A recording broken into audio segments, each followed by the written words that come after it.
Good evening, everyone. We are live tonight on All In Politics. Our friend Walt Burrow could not join us tonight. He had to run some errands, but we are here with an exciting group called Dump Trump.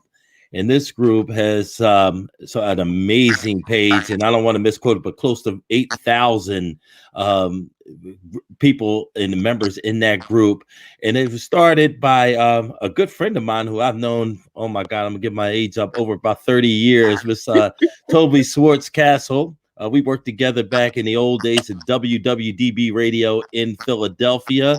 I think I was her intern. I used to run and get her coffee and rip off news off the AP wire and give it to her as she presented the news to at that time the fourth largest market in America, which was Philadelphia, Pennsylvania. And look where we've come today.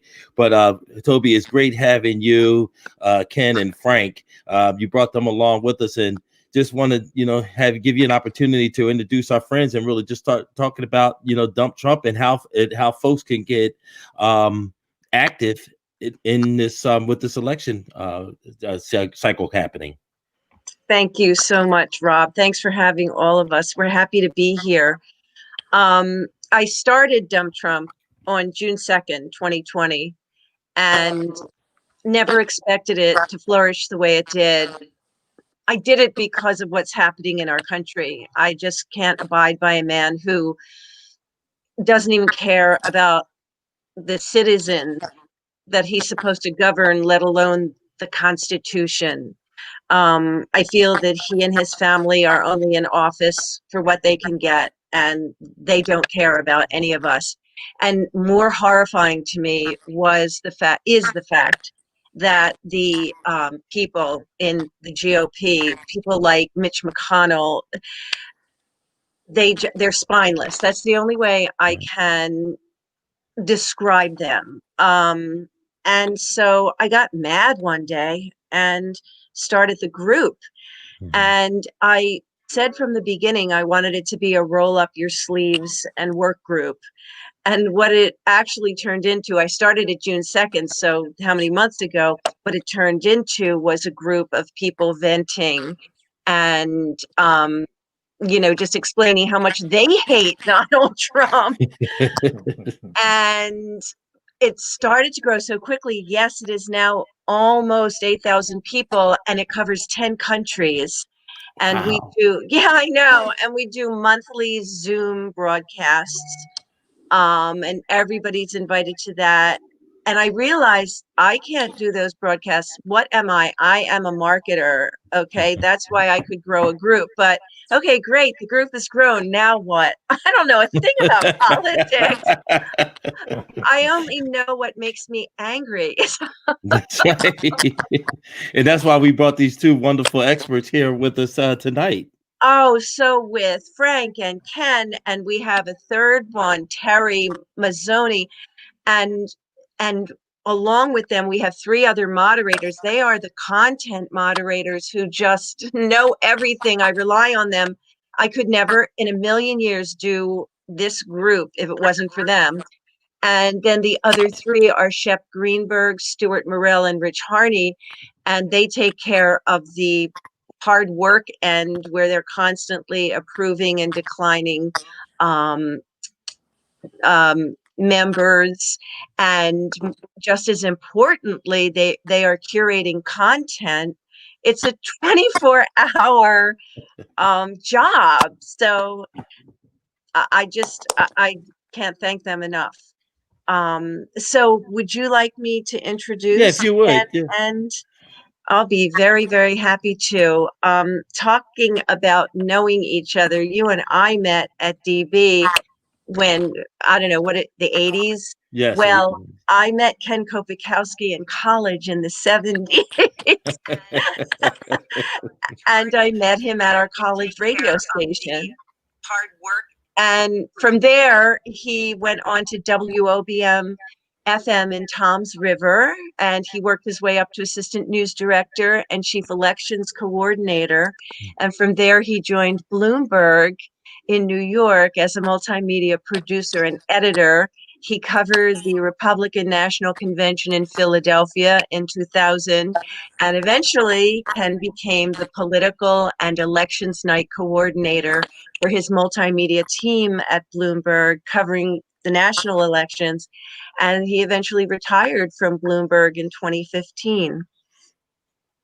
And Frank Monzo has been active in the Democratic Party since high school when he volunteered for Bobby Kennedy's campaign in 1968.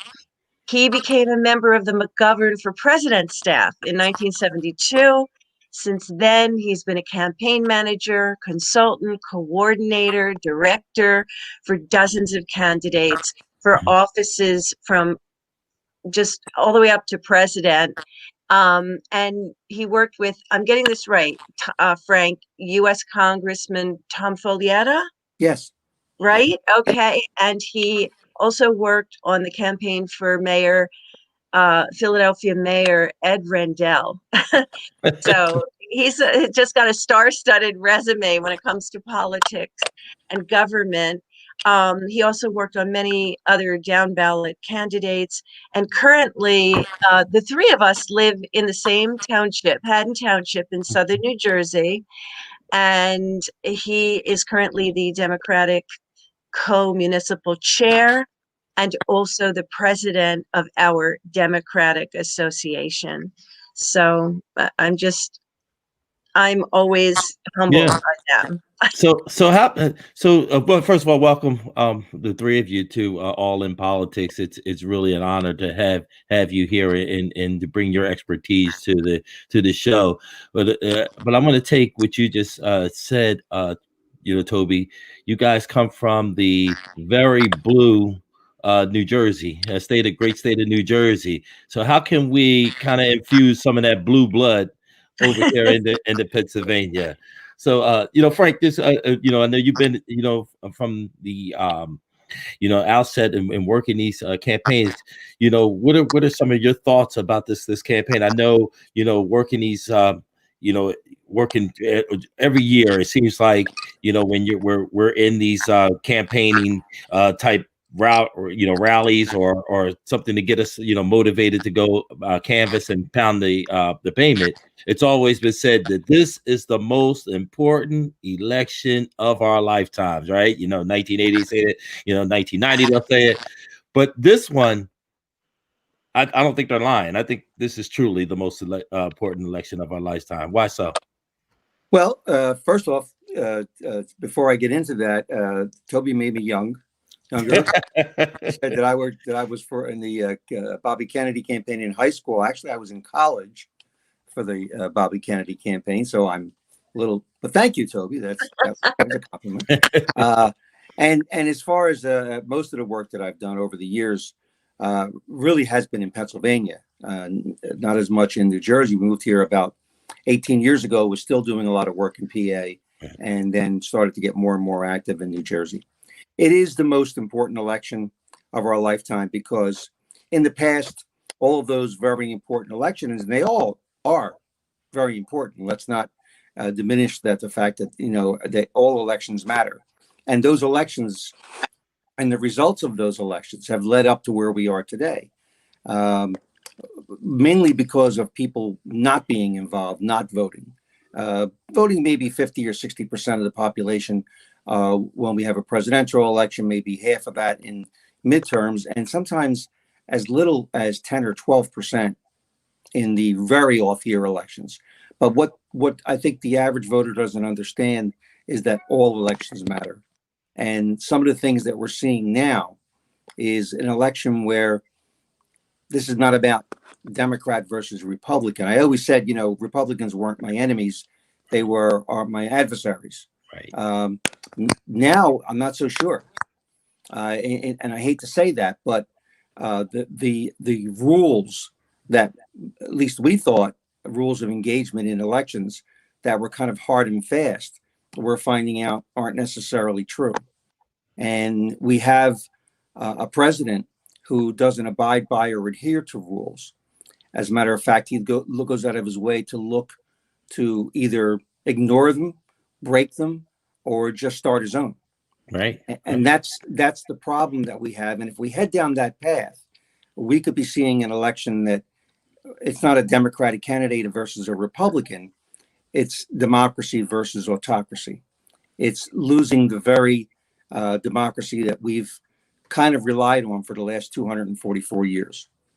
And so that, in effect, I think we've never really seen before. Because if you go back to the candidates who ran against President Obama, Mitt Romney and John McCain, these are people who we disagreed with on principle or philosophy, but they understood that what we had and the democracy that we gained back in 1776 and our forefathers and our parents and my dad and my family had fought for is at risk now. They saw that and said, well, we lost the election, we're going to concede, and that's how it worked. We're hearing now that this may not happen on Tuesday, and we don't know whether we're going to have results on Tuesday or not. I mean, I happen to agree with Ken, and Ken will talk to you about his feelings, but I think we're going to know more than a lot of people think we are. But I'm not sure that that's going to matter with respect to how this person handles it and what he does going forward and what type of a constitutional crisis he may send this country into. So before we get into those things, and we know that that's possible, I just keep telling everybody to work as hard as they can, to win as big as we can, Right. to do as much as we can. And, there are so many things that still can be done in these last few days. So hopefully we'll get an opportunity to discuss that a little bit, but I'm sure Ken has some things to add to that. Yeah, Ken, I know you've been kind of keeping your eye on the analytics and watching the data for a while now. Tell us something. What should we expect right now in the election coming up on the eve? Well, first off, I just would like to caution people that when I look at the polls, I do that for, as I say, for entertainment purposes only. I don't. We know what happened 4 years ago, and actually, people say the polls were wrong 4 years ago. Technically, they weren't. The national polls showed Hillary Clinton winning, and she did win the popular vote. It was just that 80,000 vote that Trump won through Pennsylvania, Michigan, and Wisconsin that gave him the election. So but before preparing for tonight's presentation, I just went online. Around 4 o'clock, 4:30, just to check the latest numbers. And my go-to site is 538.com. I don't know if some of you may know that is the website run by Nate Silver, who was a pretty well-known and pretty good survey guy when it comes to politics, and even in sports, he's known for some of his predictions in sports. So the first national forecast as of around 4:30 this afternoon, they do 100 scenarios of the election, and their latest forecast is that Biden is favored to win the election, 89-10, with one tie down the middle for each getting a tie in the Electoral College. A composite national poll has Biden with an 8.9 percentage point lead, 52 to 43.2. And I did a state by state polling check, and I calculated each state where Joe Biden was up by 4 or more points. That would basically cover the margin of error of 3.5%. And when I added the electoral votes for each state, Biden's total was 279, which of course is 9 more than needed to gain the election. Now, this did not include Florida, North Carolina, or Arizona, where he is holding small leads. But I did not tout those were not counted into this number. And if Biden were to win those 3, he would be well over 300 electoral votes, and even more than I think the 306 that Trump won 4 years ago. And again, I think we're going to have a pretty good idea. It may not be till like maybe 1:30, 2 o'clock in the morning, early Wednesday morning, but I think we're going to have a pretty good idea of where things stand on how the election is going to turn out. With that, I will give you this caveat. 20 years ago, when we went to the Florida recount, we had that wonderful terminology, hanging chads. That's right. And this year, the other key phrase was naked ballot. Now, on election night, you're going to hear two more phrases that are going to become like household names: blue mirages and red mirages. Mm-hmm. And if I research this correctly, the blue mirage will basically, if you see a blue, that'll mean like the early votes are trending toward Biden. Mm-hmm. But the outstanding votes may not, back that up until they're actually counted. So when you hear the word blue and red mirage, that's going to be the new catchphrase of election night coverage, depending on what network you watch. One other thing I'd like to mention before we turn it over for more general discussion. I was on a webinar earlier this morning, and they were talking about a report that's out. It's called the Count Guide. I don't know if any of you know about that. And one of the authors was on this. You can download it at thecountguide.com, and it is really a comprehensive, step-by-step way to take a look at the election, from election night to how the Electoral College works, the key dates after Election Day, faithless electors, what happens if it goes to the House of Representatives, and it's a really good, easy read and well thought out, and the people that put that together did a really good job. It's called, the website where you can go to read it is thecountguide.com. Countguide.com. Okay, we'll make sure that we'll get that, that URL up, so the listening audience as well as our viewers could see that. But you spoke about the blue and the red mirage. Can we say that we're probably starting to experience some of that with the early voting? I know we have about 86 million folks have already voted, and I think I saw a stat where we're at what, a little bit more than like 60% of the vote total from 2000 or at least 50% of the vote totals that we saw of 2016. And we're seeing right now. Sorry. No, go ahead.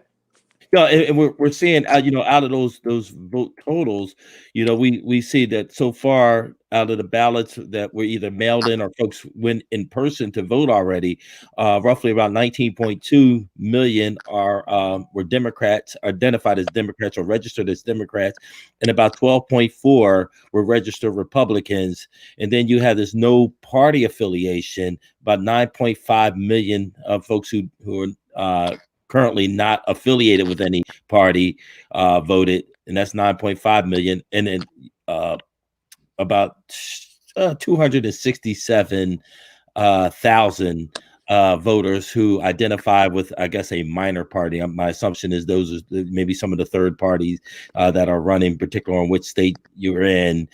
They will show up on your ballot. I know in Pennsylvania, the Libertarian Party shows up, and I think the Green Party shows up in some other states, but not necessarily Pennsylvania. I'm not sure if they're on the ballot in New Jersey, but it just shows you right now with the Democrats getting out in front, in particularly many of these states. We're starting to see kind of like maybe a blue mirage there, and maybe folks may get excited. And my fear, Frank, is, as you mentioned, Frank, as far as to get out the vote effort, my fear is that folks are going to say, "Oh, we're in the lead, so my vote, doesn't matter, and I don't need it." And I'll give you an example. I think Houston, which is Harris County out in Texas, right now, which we're seeing very close margins there. I believe Houston has actually superseded their vote turnout already than what they had back in 2016. So how do you caution folks, on this as far as the get out the vote efforts. Yeah, you can't get complacent, and you're right, Rob. There's absolutely a push from the Democratic Party to get people to vote early, which is a great thing. And I don't want anybody to think that it's not.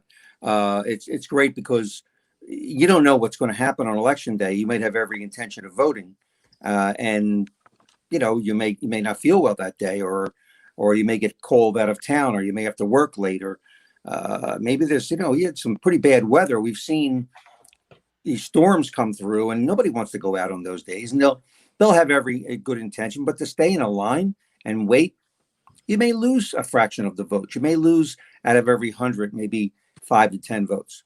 So voting early is important because you're banking the votes. But Republicans, because of Trump, have taken the position that they're going to vote on election day. So what that does is, and it gives maybe us, we hear numbers like you just said, and it gives us a false sense of security. It may make some people complacent. So what we're doing, and the organization that we have here in Haddon Township, and the organization that I'm working with Ken and Toby, with Dump Trump, and some other people that I'm working with in Pennsylvania, is getting people this weekend to make sure that they knock on some doors, put a boots on ground game together, put up door hangers on targeted doors where we have Democrats, just to remind them to get out to vote. Get the message out to them that it's too late to put their ballot in the mail, that no one should be mailing a ballot right now. If you have one, put it in a secure box, bring it to your polling station if you're allowed to do it in your state. Bring it to your Board of Elections. And if you're going to go to the polls on election day, then be prepared to stand in line, because in other elections, we know that there's voter suppression that occurs, and it's done intentionally, that we have these long lines that you see. In this election, I'm sure that's going to happen. But in this election, we're going to have those lines because A, I think we're going to have more interest. And B, because of COVID, most places have contained the amount of polling places to like 50% or less. So let's take Philadelphia, for example. Philadelphia has 1,700 and some odd districts, and they all have their own polling place. In this election, they have 700. So that's less than half in a town that we hope that we can win for Joe Biden by over 500,000 votes. Barack Obama won Philly by over 500,000 each time. Hillary did not. She came close. She won by 460. But that 40,000 made a big difference because Trump only won the state by about that many votes. So getting to that 500,000 or more number is imperative. And we and other organizations like Daily Kos and Move On, and so many more that are working this time, are trying to make sure that in Saturday, tomorrow's, Saturday is also Halloween, but we want people to get out there if they can. We're making phone calls to people who applied for a vote by mail ballot, but didn't send it in yet. Right. So we're getting phone banking together for that, and telling those individuals, you didn't send your ballot in yet. If you did, fine. If you didn't, don't put it in the mail. Find your drop box, bring it to your polling place on election day, or go vote at your polling place on election day. So we've got a number of different things that are still available to people. And we always talk about relational organization. Relational organization just means, Rob, you probably have 10 family friends, 15 family or friends that are like-minded. Make it your responsibility to make sure they have a plan and then they vote. And call them and text them and see if they'll do that. So we don't want anybody falling asleep at the wheel. We don't want to let up on the gas here. I can come up with some other sayings too, right. but it's not the time to do that. It looks great to see that Joe has an 89% chance of winning according to 538. I'd rather have the 89% chance than the 10% chance. But, we look at a sports analogy. I'd rather be up, That's right. 24-6 in a football game in the fourth quarter. That doesn't mean you're going to win, but you'll take it. That's right. But you can't let up the old prevent defense that prevents you from winning. That's what I worry about a little bit, getting soft a little bit and saying, well, we got this thing in the bag. We don't. And one thing that we have in our favor is a lot of our voters have good memories of what happened 4 years ago. That's right. That's right. The group is called the Dump Trump Group. It's Dump Trump in 2020, to be exact. If you go on Facebook and put in a search for Dump Trump in 2020, one of our good guests will. Okay, and I'm gonna come right to you, Toby. Give us the right information there on Dump Trump, and how can folks join that group? Okay, here's the thing. Dump Trump in 2020 is a private group and you can't find it on Facebook. Okay. You have to have a friend who's in it so they can invite you. So I don't know exactly how to do it. Maybe if they're friends of yours on Facebook, you can invite them. But let me also say that there's another group called Dump Trump in 2020. I didn't know it when I set it up. And so Facebook changed the spelling of Trump. So it's facebook.com/groups/dump and then TRUNP in 2020. So it's not Trump, it's Trump in 2020.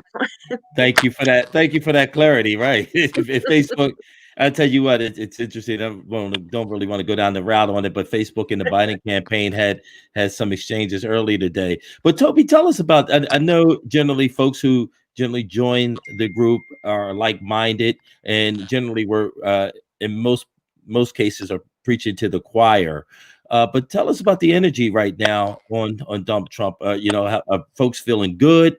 With the postings that are going on, are they feeling comfortable with the position that everyone believes that Joe Biden is in?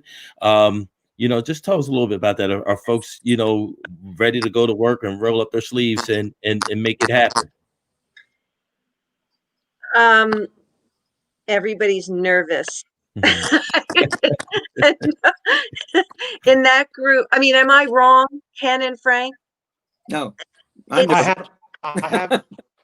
was emailing back and forth with a friend today, and her line was, "I have such PTSD from 2016. I know you shouldn't make fun of that, but people are really stressed out about this election. I mean, to the fact that they are becoming mentally and physically exhausted. I mean, really, like I know I should be turning on one of the cable news, but I don't. I watch my hour of news from 6 to 7. I will during the night, like I will join at the top of the hour, and if the topic piques my interest, I'll stay on. But I can't get overloaded and get fatigued over this. I got to be ready for the next 4 days, and then whatever comes after that, So, but like the work still needs to be done. Like tomorrow, I'm going to do some phone banking in the afternoon tomorrow. So, it's one of these things where you just got to keep, as Frank said, keep your foot on the pedal and get people, keep nagging people. Like it's important. Get to the polls, or get your ballot to your drop box, or to your county board of elections, or to your, wherever you have to take it to get it in before the end of the day on Tuesday. Yeah, Frank, one question for you, and perhaps maybe you can help our audience with. I know one of my Facebook friends, and that, in fact, he played ball with my son, so it's a young voter who's anxious to get out and get involved in the process. He wrote on a Facebook status up saying that, and this, I think it was yesterday. As of yesterday, he still has not received his mail-in ballot from Pennsylvania. What should he do, and what should folks like that do who applied for their mail-in ballot but have not received it yet? And I guess we could speak specifically about Pennsylvania, but maybe we can speak in generality, nationwide. Yeah, and every state does do things differently. So it does vary from state to state. But in Pennsylvania, if you haven't received your ballot, if you receive it tomorrow, that's fine. I would say fill it out, find the drop box, and put it in the drop box. And again, stay away from the mail. It's too late to call them and say I need a ballot because they're never going to get it to you in time. You can vote on election day in Pennsylvania, and there will be machine voting in Pennsylvania. So if there's any way that individual doesn't get a ballot by Monday and put it in a box on Monday, then they must go and vote at their polling place and find out. You can find that at, I think it's ivote.com, if I'm not mistaken. And I want to check that before you put it up there, but I believe it's ivote.com. I think it's I will vote. ivote.com. And that is a national site, and you just put in your state and it'll tell you where your polling place is. In New Jersey, it's a little bit different. If you haven't received your ballot up until this, maybe a week ago, I would say here's the place to call or to whatever, and get that ballot, that second ballot. But again, it's a little late now. So in New Jersey, if you go to the polls and you don't have your ballot, or you lost, or you never received it, you'll vote by provisional ballot. It won't be a machine. You'll vote by paper ballot. And unfortunately, that ballot will take a while for it to count because they'll be last. New Jersey is a vote by mail ballot state this time, one of the 7. So there's really no machines except for some disabled people who will have the opportunity to vote by machine. But other than that, if you go to the polling place, you're going to get the same ballot that you would have gotten in the mail. And before they count that ballot, they have to cross-check it to make sure you didn't already send in your vote by mail ballot. So it's going to take a little longer to count. But in Pennsylvania, which is a much more important state, let's be real about that. That's realistically, that is possibly the most important state in the country. And to give you an idea, if you're going back to 538, Nate Silver weighs these states and gives them a percentage of meaning in terms of the election. Pennsylvania is the only state that's in the 30s. It's at 36%, and New Jersey is at 0.5%. So basically, what that's saying is a vote in Pennsylvania is worth about 72 times more than a vote in New Jersey. That's right. So if they're living in Pennsylvania, those are the people that we want to have on our relation list to make sure that they go out and vote. And if we have to look up their polling place in advance and give it to them, whatever we can do to aid them in getting to the polls. But it's a little late to be asking for a ballot now. Ken, I know you mentioned earlier about the people being concerned with the polls being incorrect back in 2016. I actually agree with you. I think the polls were correct, and they were all within the margin of error. But I know, and I think because of that criticism, I think a lot of the pollsters have taken some extra precautionary steps. I've heard somewhere, they're paying more attention to the non-college educated white audience. But I also heard something that was pretty interesting that's happening this year, because there was a lot of criticism in 2016 that there was a lot of hidden Trump voters that were not accounted for or baked into these numbers. Now I'm hearing something maybe on the quite contrary in 2020, where there may be a possibility that many of these polls may have oversampled the Trump population. Any thoughts on that, Ken? Well, that's very possible. I just really just look at what numbers are out there for the day. I don't really go delving into statistics. I wasn't very good at math. Neither was I. That's what kept me in college, and that's what kept me in college 1 extra year. But it was the best 5 years of my life. But anyway, I digress. But I mean, the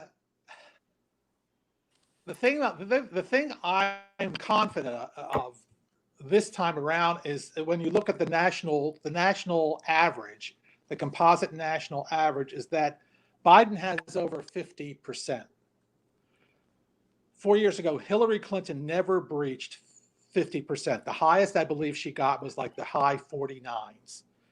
So this gives me a little bit more ease. Not that we're going to have, an easy time of it, but I just think it's trending very good for Joe Biden. And as far as the the over sampling of Trump voters, I can't speak for that. Okay. By the way, you were saying that New Jersey was very very blue. When I worked in radio back in the 80s and early 90s, the area where I worked was one of the reddest parts of New Jersey, and that is Ocean County, New Jersey. And in fact, the radio station I worked for was owned, one of the 5 owners was the chairman of the Ocean County Republican Party. So that was a challenge working there to make sure, you still presented a balanced report when it came to politics and things like that. Just thought I'd throw that in there. But we have a race here in New Jersey. I think it's the 3rd congressional district. Incumbent Andy Kim, and that race that district covers Burlington and most of Ocean County. And I think that the key to that is how many Democratic voters can get out in Burlington County, because that usually will. If there's a high plurality of Democratic votes in Burlington County, then that's going to stay Democrat, that race. I didn't want to get too local, but That's good. Yeah, no, and that's important. I mean, politics is local, and quite frankly, I know, thank God this national election will be coming to closure in the next few days. But it's really important that folks, that we really kind of keep the foot on the gas beyond election day. I know, hopefully if the polls are correct, folks will make some plans to go down for inauguration on January the 20th and party and have a good time and maybe drink a little champagne. May have a little hangover on the 21st of January. But what I want to stress, to folks is, just don't pack up and leave DC. Hang out down there for the next 3 days, because we got some business to take care of. And I've said this many, many times on an All In Politics room that we have on Facebook, and that's also a private room. If you're interested in joining our discussions, again, go to the to Facebook and search All In Politics, and we'll make sure that we'll accommodate you there. But I just want to make sure that we understand that we have a 10-year voting plan. I think the reason why we've had, so much flexibility, of course, the coronavirus and COVID-19, presented those opportunities to have a little bit more flexibility when it comes to voting. But I think the blue wave in 2018 really paved the way for some of these local state houses to make put some of these laws in place.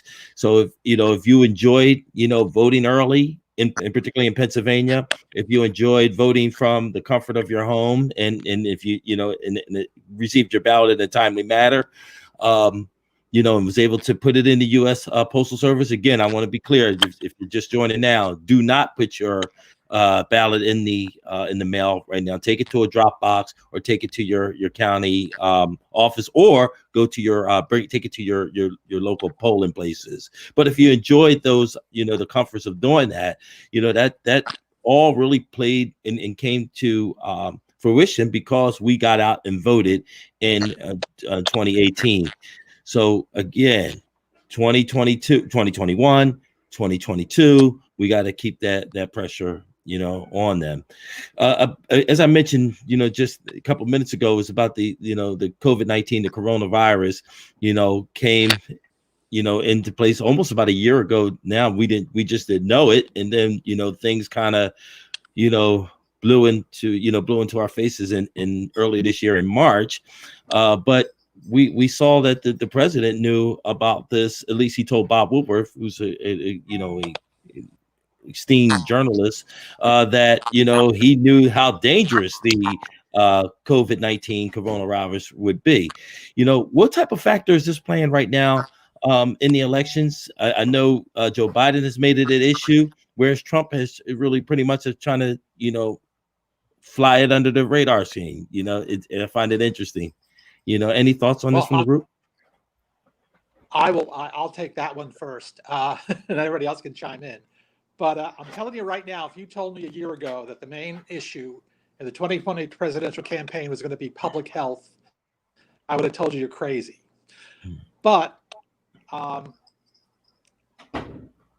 don't know about anybody else here. I don't know about Frank or Toby, but had Trump back in March just got on, I know he did it. I know he did that national address that one night, but he had just gone on TV and said, folks, we know this is a bad virus that's coming in here. Here's what we want to do. For the next 6 weeks, let's mask up. Let's shut down our non-essential businesses. And after 6 weeks, let's reassess it and see where it got. But nope. Had he had done that, I don't think we'd even be discussing Joe Biden's chances of winning the presidency. I really do. I just have a feeling like people would have just said, oh, this man has a heart. He has a brain. He actually did something that's helping our country. And then, just said, nope, I'm not going to even address this and we saw what happened. Like what the economy contracted at 64%. It only came back half of that, the last quarter. I mean, it's just mind boggling at how many things he has blown that, like 3 days before election, had he had shown just some type of concern, I just think he would have been on his way to another term. And not that I would have voted for him because of this, because I wouldn't. But one other thing I wanted to point out, another reason Dump Trump in 2020 was also formed was to get people to get their down ballot candidates elected as well, because they're the ones that are just as important as the presidency. You got to get your state legislators, your House and Senate candidates, elected, so that if and when Joe wins, he's got an easier way to get his programs passed. I blabbed too. No. It's interesting. No, and I just want to actually throw some data. Going back to the site that you mentioned, 538. If you kind of track Donald Trump's approval rating, his highest approval rating was roughly around, and keep me honest when you go to 538.com. But his highest approval rating was the day he was inaugurated, which was about 45.8, and it's pretty much has tanked ever since then. However, as you mentioned, Ken, it did spike up during the early parts of the I guess I don't want to call it state of emergency, but when he addressed the nation, and I'm just going to come out and say it, acted like he had some sense and was really trying to bring the experts in. He had Tony Fauci around. In fact, he had Vice President Pence running the task force. And I think in early April, I want to say April 11th, his approval rating actually matched that of his inauguration day, which was 45.8. And then shortly after that, we know the rest is history. Then he started attacking the governors, Pennsylvania being one of the governors that he attacked. He attacked your governors in the Northeast and the governor of New York and Connecticut. And then all of a sudden, it just kind of went down. And it just looks like, Frank, it looks like he's self-sabotaging. I mean, does the guy really want the job or not? We have a tendency in our country to rally around the president during times of crisis. And we saw that during 9/11. We saw that with George Herbert Walker Bush during the Kuwait War. He had a 90% approval rating at that time. George W. Bush had his highest approval ratings right after 9/11. People want to know there's someone there, and they want to be able to believe in that person. He started out, Trump did, as someone who was getting it, was coming on the air every day, was talking, was having these people say, but his narcissism, his incredible inability to be able to understand and connect with people actually stymied what was happening. And you hit it right on the head when you said that his approval rating started to tick up. And had he done he done what people like Andrew Cuomo did, people like Murphy in New Jersey and Wolf in Pennsylvania, I believe he would have had outstanding numbers. But because he started to deny that there was something that was going on, I mean, he began to back off from that. He started off saying it was a hoax, Democratic hoax, fake news. Then he kind of came in, like you had said, and when he started to make it seem as though he wanted to help people, his numbers started to go up. But then he just couldn't handle that. He had to make it a partisan issue, mask against no masks, social distancing against locking down against not locking down. He did irreparable damage to what's happening with this virus. Even if and when he loses, it's going to be very difficult for us to get to the point where his supporters understand how important it is to wear him longer for us to recover from this. And that's why we're in much worse shape than many other countries. But you're right. Had he done things the way most presidents would have done them, his approval rating would have been a lot higher. I don't know if he would have ever, because of who he is and the way he acts, I'm not sure it would have ever gone too high.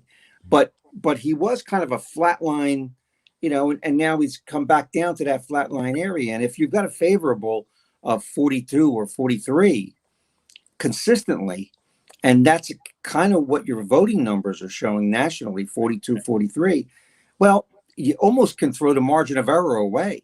There is no more margin of error. That's it. That's the number. Now, are we polling the wrong people? I don't think so. And some people make a case that, well, some Trumpers aren't coming in and saying who they're for. I think that may have happened in 2016. I don't think that's happening now. I think what's happening now is first-time voters are not being polled. And they're generally not people who were that active in elections. I think they are this time. And they're not being polled. So that's a demographic that's kind of untouched out there. So that's what I think you're right. I think had he handled this in a much more mature and sensible manner, we may be looking at a different election right now.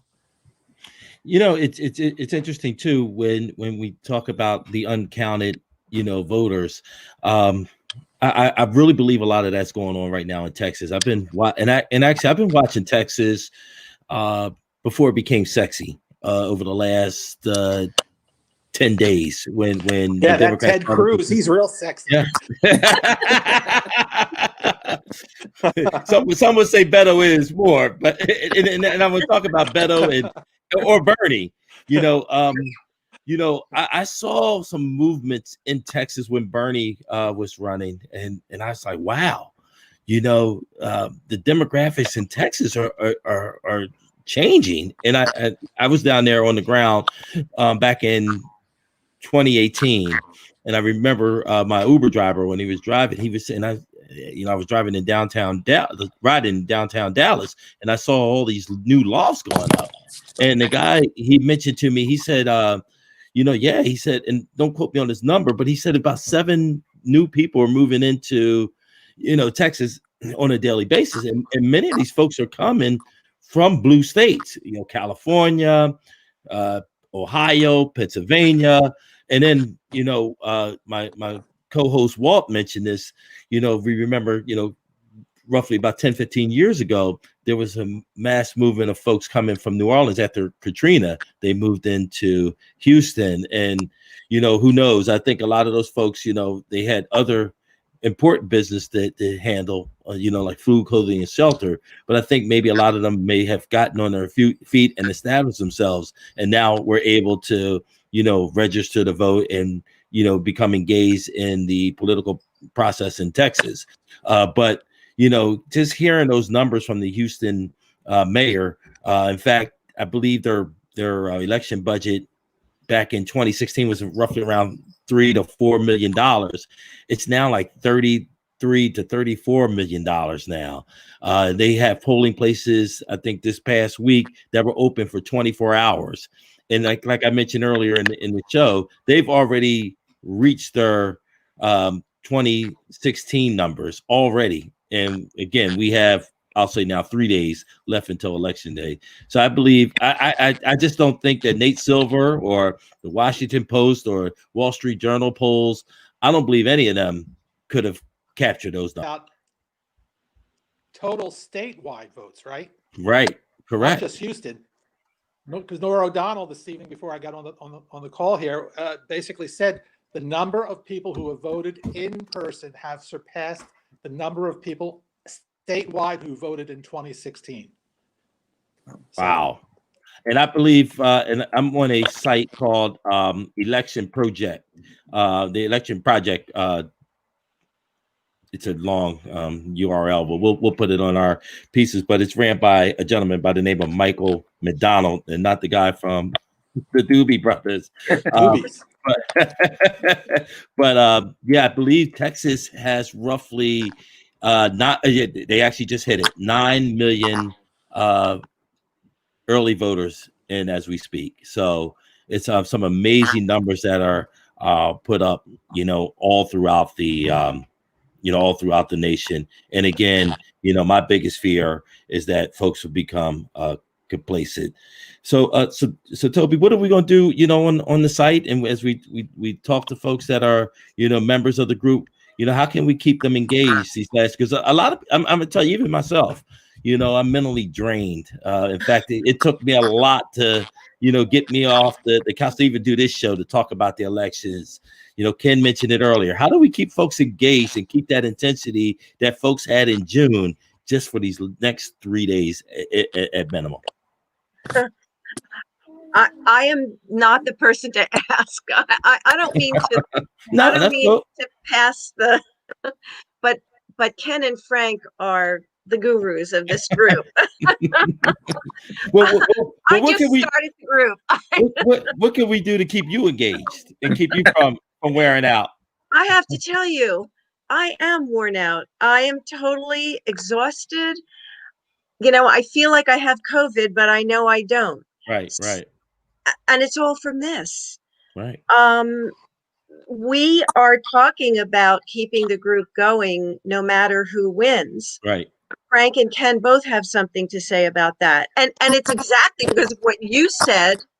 Whoever wins, even if our dreams come true and Biden wins, we still have a lot of work to do. It's not over. Right. And I loved your idea of staying in Washington post inauguration. I would love to hear the kinds of things we can do with our feet on the ground in Washington. I'm throwing it back to you. Yeah. And I'm gonna throw it to you, Frank, because you have some awesome ideals of what we can do to kind of, if nothing better, just to keep us busy and keep us off some of the major news networks. What can we do? What can political junkies who are pouring our hair out and just actually going crazy, watching, clicking the websites for updated numbers. What can we do? Well, as you can see, 3 of us have already pulled all of listen. I just keep it short to kind of gray.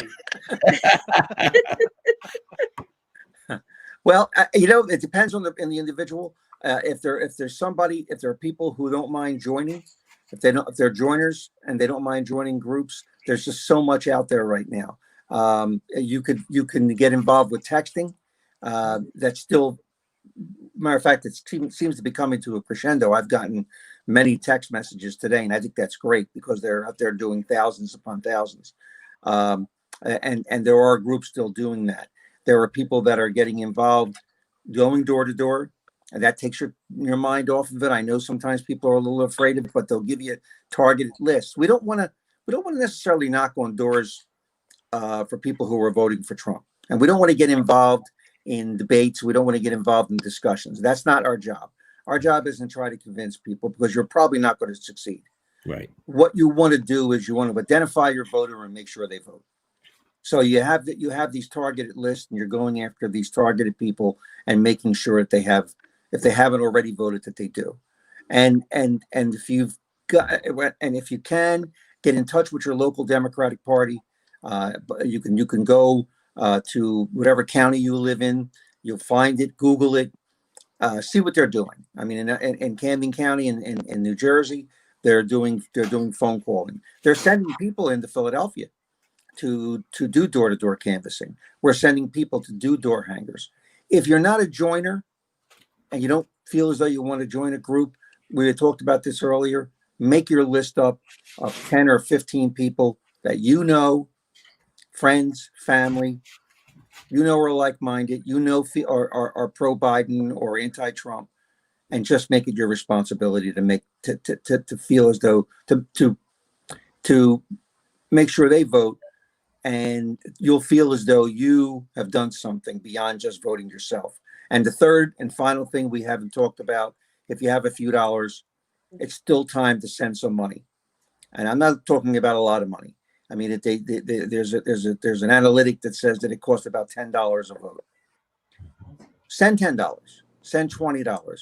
It'll make you feel as though you helped that candidate of your choice get an extra vote, because you can't go into Kentucky and vote for Jamie Harrison. You can't go into Maine and vote for Sarah Gideon, but you could send them $10.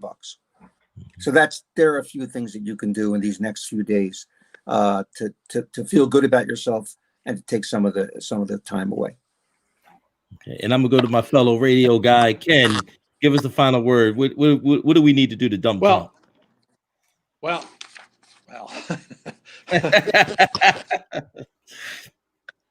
And out of control. No. Anyway, I just wanted to make a point. One of the authors of this, the Count Guide, made a good point on this webinar I was on earlier today. He basically said it will be time for action between Election Day and what's supposed to be Inauguration Day, because then that might include heading down to Washington for some activity down there, should things, get really, dicey as far as, challenges and recounts and trying to steal the election. So I think that's one thing to keep in the back of the mind of action. As far as what to do, and it's just, if you can volunteer to do a text bank, a phone bank, and then there's as I've been always saying, pray. Pray. I'm telling you right now, I believe in I'm not a Bible thumper, but I believe in the power of prayer. You keep bothering him, he's going to say, "Oh gosh, shut up." Okay. Well, Toby, Frank, Ken, thank you guys so much from the Dump Trump crew on Facebook. Again, go out to your website, iwillvote.com, and just figure out how you can get involved. If you get a text message from Joe Biden, respond with maybe $10 and chip in. But again, thank you everyone for joining us. And again, this is All In Politics, part of the All In Network. Peace.